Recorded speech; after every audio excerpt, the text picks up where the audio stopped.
आज से महत्वपूर्ण सत्र बजट सत्र प्रारंभ होने जा रहा है।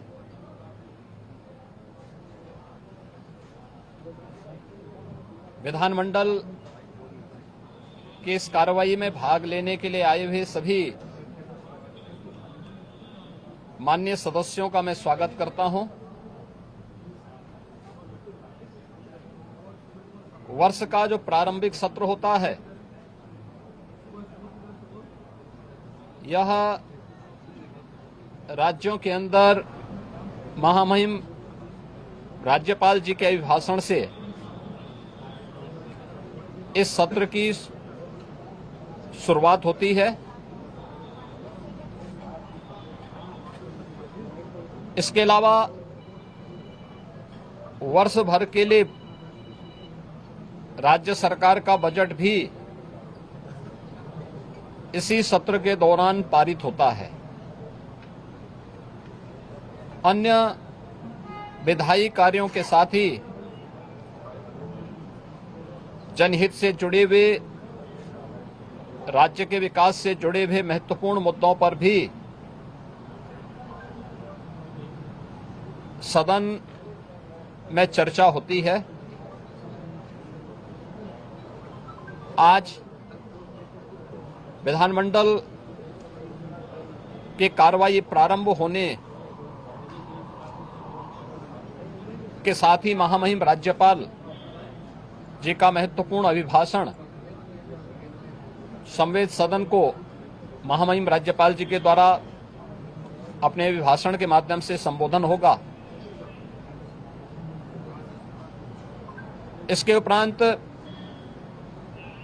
कल से महामहिम राज्यपाल के भाषण पर सदन में चर्चा भी होगी।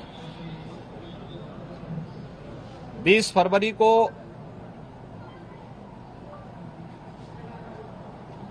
वर्ष 2025-26 का उत्तर प्रदेश का सामान्य बजट सदन में प्रस्तुत होगा। सदन 18 फरवरी से लेकर 5 मार्च तक के लिए प्रस्तावित किया गया है। उत्तर प्रदेश के इतिहास में ऐसे बहुत कम क्षण आए हैं जब इतने लंबे समय के लिए सदन आहूत किया गया हो, लेकिन सदन की कार्रवाई सुचारू रूप से संपन्न हो, यह केवल सत्ता पक्ष का ही दायित्व नहीं होता है, बल्कि विपक्ष का भी उतना ही महत्वपूर्ण दायित्व बनता है।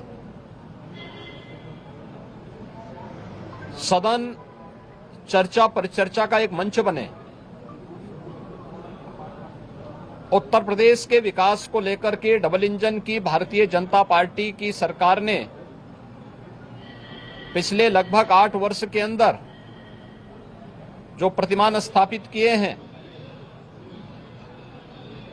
वह अभूतपूर्व है। उसकी झलक अभिभाषण के माध्यम से भी और सदन के अंदर चर्चा परिचर्चा के माध्यम से भी देखने को मिलता है। उत्तर प्रदेश के परसेप्शन में आए हुए व्यापक बदलाव देश और दुनिया के द्वारा उत्तर प्रदेश को आकर्षण का केंद्र मानते हुए जो वर्तमान में स्थितियां दिखती हैं, स्वाभाविक रूप से हताश और निराश विपक्ष इन मुद्दों पे चर्चा करने से भागने का प्रयास करता है, सदन की कार्रवाई में बाधा पैदा करने का प्रयास करता है। विपक्ष अगर सार्थक चर्चा को आगे बढ़ाने में मदद करेगी तो मेरा अनुमान है कि यह एक बहुत अच्छा सत्र, बजट सत्र हो सकता है, जिसमें अगले 5 मार्च तक चलने वाली सदन की कार्रवाई को न केवल महामहिम राज्यपाल जी के भाषण पर चर्चा करने और सभी सदस्यों को अपनी बात को रखने का, बल्कि सामान्य बजट और अनुदान मांगों पर भी चर्चा के साथ ही विधायी कार्यों को संपन्न करने के साथ साथ अन्य महत्वपूर्ण मुद्दों पर भी, जनहित से जुड़े हुए महत्वपूर्ण मुद्दों पर भी प्रभावी चर्चा का एक मंच सदन बन सकता है और माननीय सदस्यों को अपनी बात को प्रभावी ढंग से रखने का एक अवसर भी प्राप्त होगा। हम उम्मीद करते हैं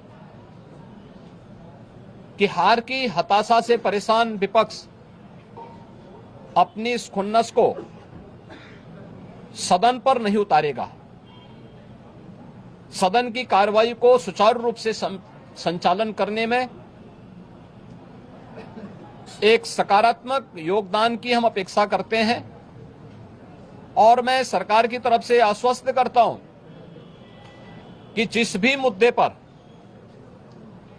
यद्यपि अभिभाषण और बजट अपने आप में समग्रता को लेकर के दो महत्वपूर्ण मुद्दे होते हैं जिनमें विपक्ष ही नहीं बल्कि सदन का हर सदस्य अपनी बात को प्रभावी ढंग से रख सकता है, लेकिन इसके इतर भी अगर किसी मुद्दे पर विपक्ष चर्चा करना चाहेगा, सरकार उसका तथ्यात्मक जवाब देने के लिए पूरी तौर पर तैयार है।